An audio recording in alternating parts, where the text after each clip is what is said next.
ಏನು ಧರ್ಮಸ್ಥಳ ಭಕ್ತಾಭಿಮಾನಿ ವೇದಿಕೆಯಿಂದ ಮೌನ ಪ್ರತಿಭಟನೆ ಕೂಡ ಆಗಿದೆ. ಧಾರವಾಡದ ಕಲಾಭವನದಿಂದ ಡಿಸಿ ಕಚೇರಿವರೆಗೂ ಮೆರವಣಿಗೆ ಮಾಡಿದ್ದು, ಮೌನದ ಮೆರವಣಿಗೆಯ ಮೂಲಕ ಡಿಸಿ ಕಚೇರಿಗೆ ಆಗಮಿಸಿ ಪ್ರತಿಭಟನೆಯಲ್ಲಿ ತೊಡಗಿದರು. ಧರ್ಮಸ್ಥಳದ ಬಗ್ಗೆ ಅಪಪ್ರಚಾರ ಆಗ್ತಾ ಇರೋ ಹಿನ್ನೆಲೆಯಲ್ಲಿ ಆಕ್ರೋಶ ವ್ಯಕ್ತಪಡಿಸಿದ್ರು.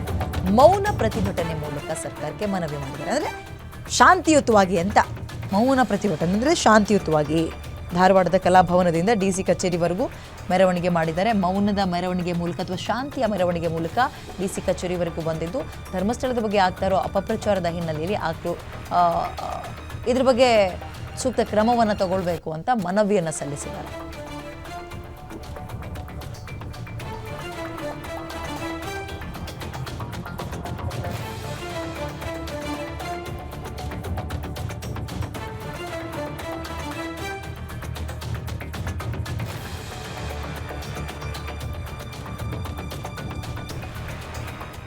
ಧರ್ಮಸ್ಥಳದ ಭಕ್ತಾಭಿಮಾನಿ ವೇದಿಕೆಯಿಂದ ಪ್ರತಿಭಟನೆಯನ್ನ ಶಾಂತಿಯುತವಾಗಿ ನಡೆಸ್ತಾ ಇದ್ದಾರೆ. ನಮ್ಮ ಆಗ್ರಹ ಇಷ್ಟೇ, ಅನಗತ್ಯವಾಗಿ ಪುಣ್ಯಕ್ಷೇತ್ರದ ಹೆಸರನ್ನ ಹಾಳು ಮಾಡುವಂತಹ ಕೆಲ ಕುತಂತ್ರಿಗಳು ಹುನ್ನಾರವನ್ನು ಮಾಡ್ತಾ ಇದ್ದಾರೆ.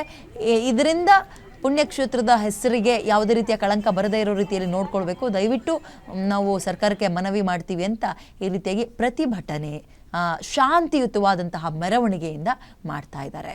ಆಕ್ರೋಶ ಕಿಚ್ಚು ಇದೆ, ಬಟ್ ಅದನ್ನ ಬೇಕಾಬಿಟ್ಟಿ ತೋರಿಸ್ತಾ ಇಲ್ಲ. ಇದನ್ನ ಬಹಳ ಮೆಚೂರ್ಡ್ ಆಗಿ ಹ್ಯಾಂಡಲ್ ಮಾಡ್ತಾ ಇದ್ದಾರೆ. ಇಲ್ಲಿ ಜೈ ಧರ್ಮಸ್ಥಳ ಅನ್ನುವಂತಹ ಸ್ಲೋಗನನ್ನು ಹೇಳೋದ್ರ ಮುಖಾಂತರ ಹೆಣ್ಣು ಮಕ್ಕಳು ಅಂದರೆ ಮಹಿಳೆಯರು, ಮಕ್ಕಳು ಎಲ್ಲರೂ ಕೂಡ ಈ ಒಂದು ಮೆರವಣಿಗೆಯಲ್ಲಿ ಜಾಯಿನ್ ಆಗಿದ್ದಾರೆ.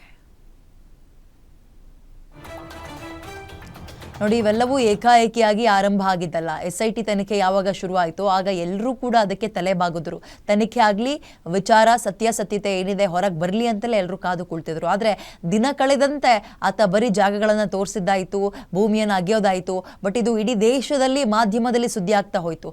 ಆಮೇಲೆ ಧರ್ಮಸ್ಥಳದ ಬಗ್ಗೆ ಕೆಲವೊಬ್ಬರು ಷಡ್ಯಂತ್ರವನ್ನು ಮಾಡ್ತಾ ಇದ್ದಾರೆ, ಕಪ್ಪು ಚುಕ್ಕೆ ತರೋಕೆ ಅನ್ನುವ ಅನುಮಾನ ಯಾವಾಗ ದಟ್ಟವಾಗಿತ್ತಾ ಹೋಯಿತು, ಭಕ್ತಾದಿಗಳೆಲ್ಲರೂ ಕೂಡ ಆಕ್ರೋಶವನ್ನು ಹಲವು ರೀತಿಯಲ್ಲಿ ವ್ಯಕ್ತಪಡಿಸ್ತಾ ಇದ್ದಾರೆ.